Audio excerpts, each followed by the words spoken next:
dia, primeira série A, B e C.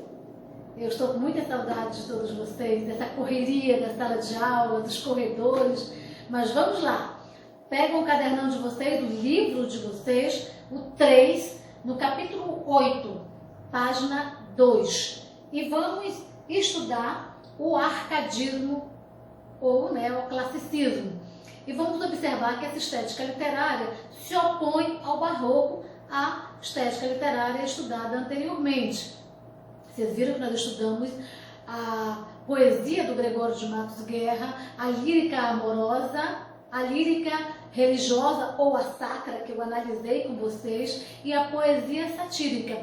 E agora nós estamos no contexto histórico do iluminismo, o século das luzes, da razão. Vocês já trabalharam com o professor de história de vocês, o professor Roberto Lhamas, e é importante considerar esse contexto do iluminismo para compreendermos a arte literária produzida nesse período. É claro, é evidente que a literatura não tem compromisso com a verdade, é arte, a arte da palavra, mas é importante que nós tenhamos essa interação com o contexto. A nossa expectativa de aprendizagem é que vocês conheçam o arcadismo, os seus aspectos temáticos, e aí a gente vai passar a interpretação das poesias dos principais autores do arcadismo. Muito bem, o cadernão de vocês começa na página 2 com o Avatar. Tenho certeza que vocês já assistiram ao filme e conheceram esses serizinhos que tem essa mistura de DNA que vem para nos fazer pensar sobre a importância de se proteger a natureza. Então nós temos a consciência ambiental, consciência ecológica aí, e vamos embarcar neste cenário aí de natureza, de bucolismo, pastoralismo. Vamos respirar esses ares aí. Até porque o arcadismo, a palavra remete à Grécia Antiga, a Arcádia, uma região habitada pelo deus Pan, dos bosques, da natureza. Então a natureza estará presentificada aqui. Vejam bem que se no barroco nós temos uma estética literária de conflito, dessa pérola irregular, onde tem essa linguagem antitética, paradoxal, angustiada, esse desequilíbrio, essa tentativa de unir o oposto. O arcadismo, vocês verão o contrário disso. O arcadismo vai se opor a esse excesso da linguagem barroca, vai promover a simplicidade. Então, se a emotividade, a subjetividade estão para o arcadismo, para o barroco, o arcadismo está a objetividade e a racionalidade. Ok? Então, vamos olhar aqui na tela. Vocês têm a fotografia aí da região de Minas Gerais. Os casarios antigos aí, possivelmente de Ouro Preto, Então, o nosso ciclo econômico e cultural se desloca do Nordeste brasileiro, com Gregório de Matos Guerra, e nós vamos agora para Minas Gerais, para o período do ouro, da derrama, E vamos, então, aqui começar a discutir a questão do arcadismo e contextualizá-lo. Então, nós estamos aí no ano de 1700, aqui no Brasil, como já mostrei para vocês, 1768. Nós estamos no século XVIII, um século muito significativo. E aí nós temos a ideia da Arcádia, não lugar na Grécia Antiga, mas a Arcádia, agremiação, reunião de artistas, pensadores. Ela se dá no final do século XVII, 1690, em Roma. E depois nós vamos ter essas agremiações, essas arcádias, que vai ser esse debate, dessa proposta de uma arte racional, de uma arte que vai buscar inspiração na Grécia Antiga, o modelo, o padrão, de produção artística, o uso de sonetos. Então nós vamos ter aí essa volta ao elemento clássico, por isso que ela é chamada de neoclassicismo, pela valorização do aspecto estrutural, da forma, uso de sonetos, valorização da mitologia grega, né? Tudo isso nós vamos ter presentificado aqui, e além do mais, a ideia do arcadismo, do bucolismo, natureza, aí bem presente. Então vamos lá. Aqui nós temos as pinturas da época, já remetem à natureza, a ideia dos pastores que conduzem o rebanho, o manso gado, né? Aí nós temos a idealização da vida campesina, da vida no campo. Vocês têm isso aqui, tudo que eu estou falando no cadernão de vocês. Na página 5 vocês têm aí a marcação do século das luzes, da razão, né? Do iluminismo, né? Da racionalidade, né? O gosto pela investigação científica, que é esse contexto histórico, né? E a racionalidade, e na página 6 a gente começa a entrar na discussão do arcadismo. E aí nós temos a idealização da vida campesina. Aí nós temos a chamada idealização no campo, essa aprendizagem que os pastores têm em relação à natureza, essa poesia um tanto quanto didática. E vocês têm isso presente na música popular brasileira. Vocês podem ver desde o sertanejo universitário, as músicas mais clássicas, né?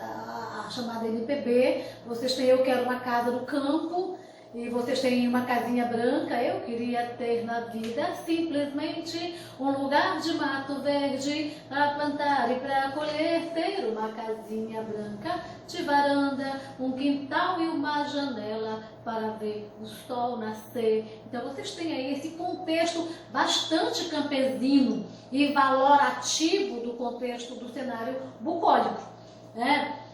Aí nós temos aqui, eu não sei se vocês conseguem visualizar, mas nós temos o exemplo na poesia do Tomás Antônio Gonzaga, né? Quando ele diz: eu quero, enquanto pasta alegre o manso gado, minha bela Marília, nos sentemos embaixo deste cedro levantado. Um pouco meditemos na regular beleza, e em tudo quanto vive nos descobre a sábia natureza. Vocês podem observar que a natureza é o ponto de partida. A natureza é o cenário ideal. E ela é chamada aí pelo poeta de regular. O equilíbrio, né? O equilíbrio. E de bela. O contexto grego de beleza, né? Simplicidade. Simplicidade. E em tudo quanto nos descobre a sábia natureza. Natureza sábia. E só para voltar um pouco ao contexto histórico, que era para eu falar ao final, mas eu vou me adiantar aqui, por conta da videoaula que não pode demorar, e falar que esse contexto de Minas Gerais, do período da derrama do ouro, é um contexto importante de revolução, porque nós temos o período da Inconfidência Mineira. E todos esses poetas que eu irei falar para vocês, eles fazem parte da Inconfidência Mineira. Eles compartilhavam do mesmo ideal do Tiradentes, Joaquim José da Silva Xavier. Recentemente comemoramos essa data importante para o Brasil. Nós temos a bandeira, que é a palavra liberdade é posta em relevo, liberdade ainda que tardia, né? Ok? Então nós vamos observar aqui a ideia do bucolismo, né? Como eu já falei para vocês, a referência a todo o cenário da natureza, como vocês têm aqui no cadernão de vocês, né? O pastoralismo, a pastora Marília, pastor ideal, os pastores convivendo em harmonia com a natureza, uma vida simples, uma vida de moderação, de equilíbrio, de bem-estar, de satisfação, né? Então você vê aí as oposições ao barroco muito bem clara na poesia. O barroco tem as angústias da escuridade, né? Enquanto o arcadismo tem a paz do campo, do dia, né? Então o cenário ele se modifica O cenário é outro. Ele diz aqui, não sou pastor, não te nego os meus montados, são esses que aí vês, vivo contente ao trazer entre a relva florescente a doce companhia dos meus gados. Agora observe que os gados são dele, ou seja, nós já temos a celebração da vida burguesa. Ele é o proprietário. Há uma marcação disso também em outras poesias. Tá? O meu câmera está sempre avisando que está na hora de terminar. Né? Nós temos uma linguagem simples, isto se opõe ao barroco. O barroco, a linguagem é cheia de volteios, rebuscamentos, antíteses, paradoxos, hipérbatos. Aqui nós temos uma linguagem mais simples, né? Nós temos essa missão de combater o artificialismo verbal, o rebuscamento. Por isso, um dos lemas do arcadismo era inutilia truncat, né? Cortar o que é inútil, cortar o desnecessário e propor uma linguagem simples. Nós temos a imitação dos clássicos, nós temos muitas citações em latim, nós temos a presença da mitologia grega, isso mostra claramente essa influência do elemento clássico, do chamado, por isso que o arcadismo pode ser chamado de neoclassicismo, né? Então nós temos os resgates desses temas clássicos. Aqui vocês têm na página 6 e na página 7 o que eu estou falando, tá?